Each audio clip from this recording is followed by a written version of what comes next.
হব।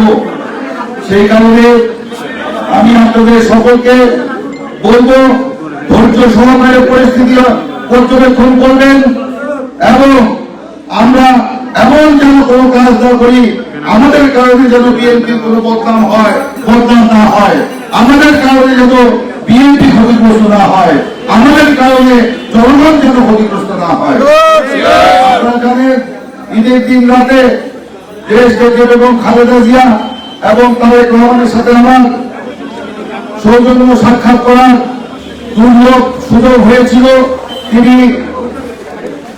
তারা ডিজিটাল মাধ্যমে আমাদের বিএনপি সিনিয়র নেতৃবৃন্দের সাথে এবং বিভিন্ন বিশিষ্ট ব্যক্তিদের সাথে ঈদের শুভেচ্ছা বিনিময় করেছেন।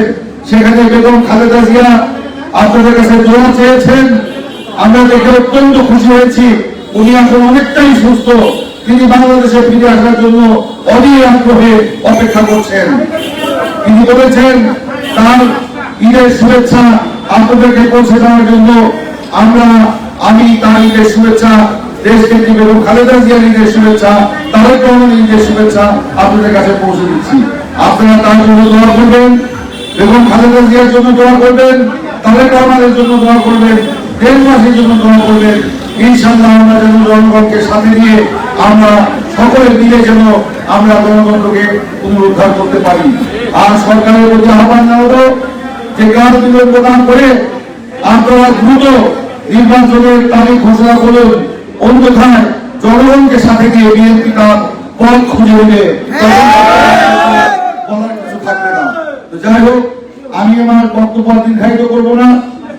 আজকে তৃণমূলের নেতা কর্মী, প্রাথমিক শিক্ষক, মাধ্যমিক শিক্ষক, কলেজ শিক্ষক সহ মাদ্রাসা শিক্ষক এবং অন্যান্য পেশা যারা নেতৃত্ব এখানে এসছেন তাদের সকলকে আমি আন্তরিকভাবে ধন্যবাদ জানাচ্ছি।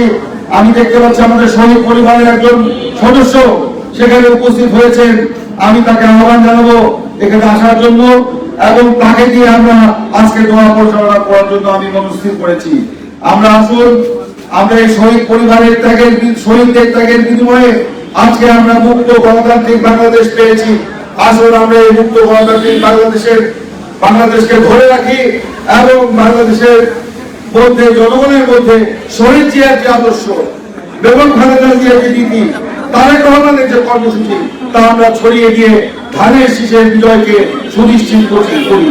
আজকে আমি পরিশেষে আমার আমন্ত্রণে আপনারা যারা এই ঈদ সম্বর্ধনায় যোগ দিয়েছেন, ঈদের তৃতীয় দিনে, আজকে আমরা জানি ঈদের 3 দিন আনন্দ থাকে, আজকে সর্বশেষ আনন্দের দিন। সেই ঈদের সর্বশেষ আনন্দের দিনে ধোবারে আপনারা যারা আমার আমন্ত্রণে এখানে ঈদ সম্বর্ধনায় যোগ দিয়ে আমাকে কৃতজ্ঞতার পাশে আবদ্ধ করেছেন, আমি আপনাদের প্রতি কৃতজ্ঞতা জানাচ্ছি, ধন্যবাদ জানাচ্ছি। সকলকে ধন্যবাদ, সবাইকে শুভেচ্ছা, ঈদ মোবারক।